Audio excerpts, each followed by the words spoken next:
शंखनाद में आपका स्वागत है। अरविंद केजरीवाल के हसीन सपने टूट गए। अरविंद केजरीवाल कल रात तक तिहाड़ जेल में सुनहरा सपना देख रहे थे। उन्होंने सोचा था कि वो 14 अगस्त को जेल से बाहर आ जाएंगे। भारत की आजादी के एक दिन पहले ही वो तिहाड़ जेल से आजाद हो जाएंगे और फिर बब्बर शेर की तरह निकलते हुए, जैसा कि उनकी पार्टी उन्हें कहती है, बब्बर शेर की तरह निकलते हुए बीजेपी को, ईडी को, सीबीआई को लानतें मारेंगे और पूरी बेशर्मी के साथ मीडिया में भर भर कर बयान देंगे, इंटरव्यू देंगे। अरविंद केजरीवाल ने पूरा प्लान दिमाग के अंदर तैयार कर लिया था और उनकी पार्टी के भी कुछ लोग बड़ी बेसब्री से इंतजार कर रहे थे कि अब तो 14 अगस्त की सुबह हुई नहीं कि अरविंद केजरीवाल तिहाड़ जेल से बाहर आ जाएंगे। उन्होंने इसीलिए 14 अगस्त को जो मनीष सिसोदिया पदयात्रा निकाल रहे थे उसको भी उन्होंने लटका दिया था कि वो 14 को नहीं, वो 16 अगस्त को निकलेगी, क्योंकि अरविंद केजरीवाल सोच रहे थे मनीष सिसोदिया पदयात्रा निकालेंगे तो सारा फुटेज तो वही खा जाएंगे। तो जब मैं जेल से बाहर आने ही वाला हूँ, मैं सुप्रीम कोर्ट जाऊंगा और वहां पर बेल का, जमानत का कागज तैयार होगा तो अभी पदयात्रा क्यों निकाली जाए। लेकिन सुप्रीम कोर्ट ने उनके सपनों को बीच में ही तोड़ दिया, उनके मामले को लटका दिया और आगे की तारीख दे दी। आज अरविंद केजरीवाल सुप्रीम कोर्ट पहुंचे थे अपनी जमानत लेने के लिए और साथ में अपनी गिरफ्तारी को चुनौती वाली याचिका के लिए। लेकिन सुप्रीम कोर्ट ने साफ साफ कह दिया कि आपको इमीडिएट बेल यानी कि तुरंत जमानत नहीं मिलेगी और आपको इसके लिए अगली तारीख दी जाती है। उनके दोनों मामलों की गिरफ्तारी पर सुनवाई, गिरफ्तारी को चुनौती देने वाली याचिका पर सुनवाई और जो वो बेल चाहते हैं सीबीआई के मामले में, अब उस पर भी सुनवाई 23 अगस्त को होगी और उसमें भी सीबीआई से जवाब मांगा गया है।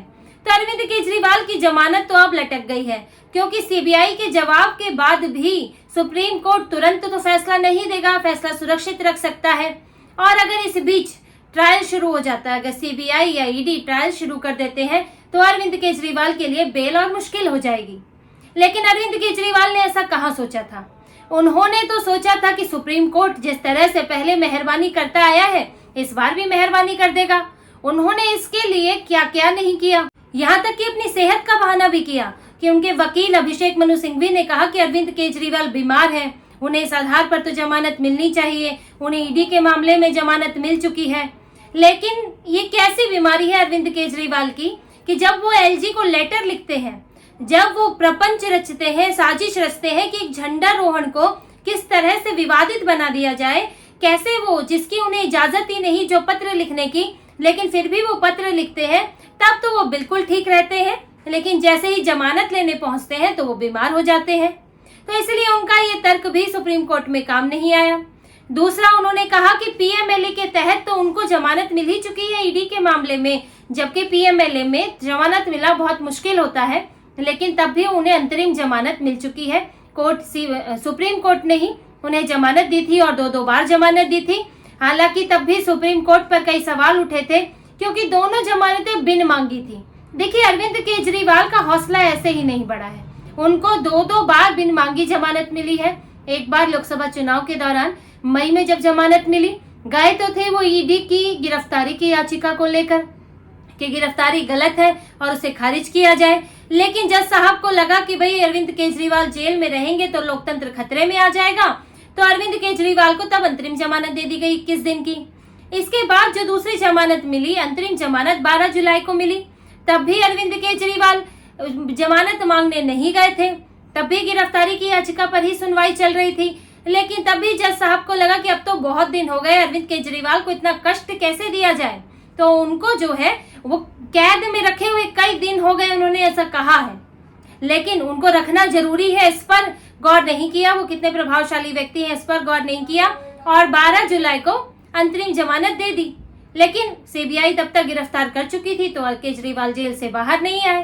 अब उनका सुप्रीम कोर्ट पर ऐसा हौसला बढ़ा हुआ है, टेकन फॉर ग्रांटेड लिया हुआ है कि मैं जाऊंगा और मेरे लिए तो जमानत रखी ही होगी। इसलिए उन्होंने कहा कि ईडी तो पीएमएलए के तहत जांच कर रही है, मुझे तो उसमें जमानत मिल चुकी है, तो अब तो सीबीआई का मामला है, वो तो है करप्शन से जुड़ा हुआ मामला, और करप्शन के मामले में जमानत इतनी मुश्किल नहीं होती है, तो इसमें तो मुझे जमानत दी ही जानी चाहिए। उन्होंने ये भी तर्क दिया।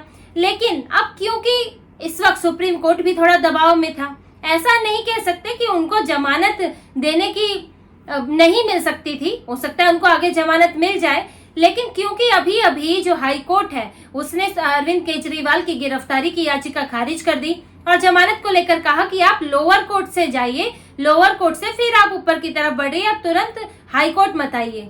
तो हालांकि सुप्रीम कोर्ट भी ये बात कह सकता था कि आप तुरंत सुप्रीम कोर्ट मत आइए, आप एक प्रक्रिया अपनाइए जो दूसरे लोग भी अपनाते हैं।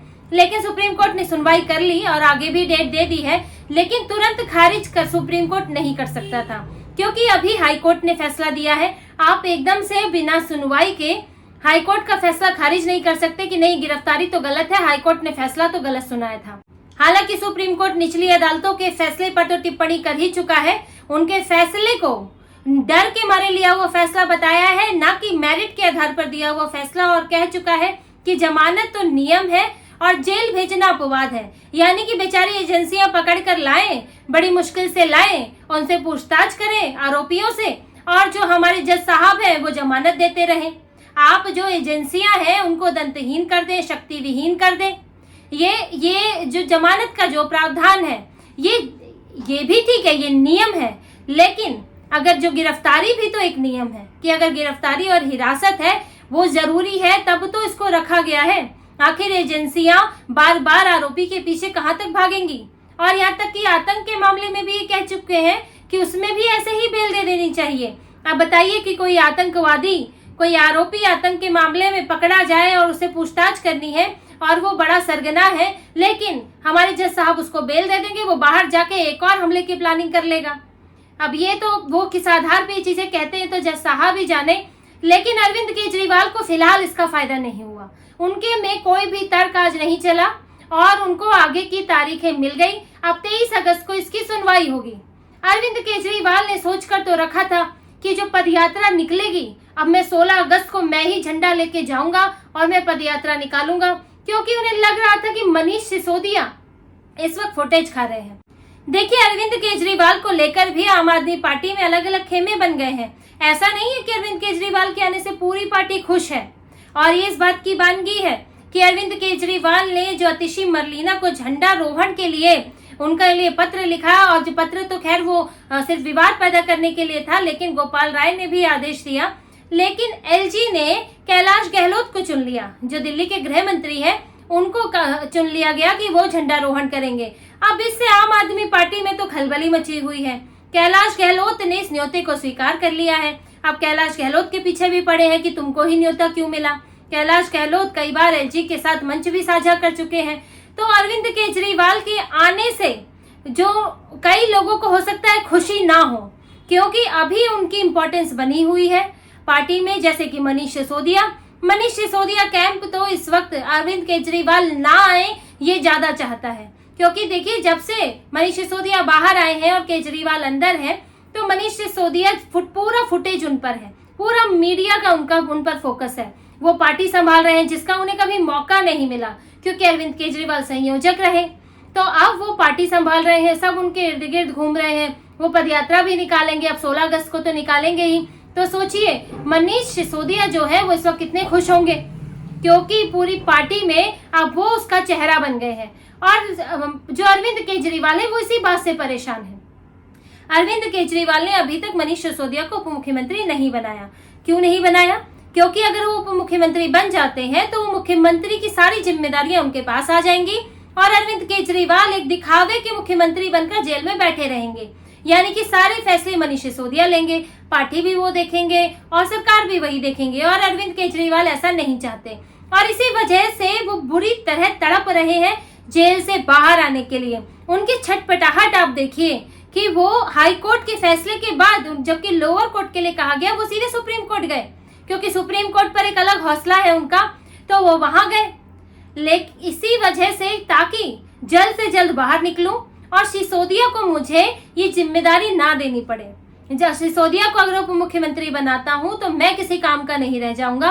और अरविंद केजरीवाल बहुत डरपोक और असुरक्षित आदमी है, इसीलिए अरविंद केजरीवाल के अंदर रहने में पार्टी के कई लोग खुश हैं और उनके बाहर आने से उसी खेमे को दुख हो जाएगा। अभी तो कैलाश गहलोत को लेकर पार्टी के अंदर तो खलबली मची ही हुई है कि वो आगे क्या फैसला लेने वाले हैं ये साफ नहीं है, क्योंकि जिस तरह से वो एलजी के करीब दिख रहे हैं, एलजी के साथ मंच साझा करते हैं, एलजी उन्हें न्योता देते हैं। तो आने वाले वक्त में तो कैलाश गहलोत भी कोई और रुख अपना सकते हैं, जैसे कि एक राजकुमार आनंद तो मंत्री छोड़कर जा चुके हैं।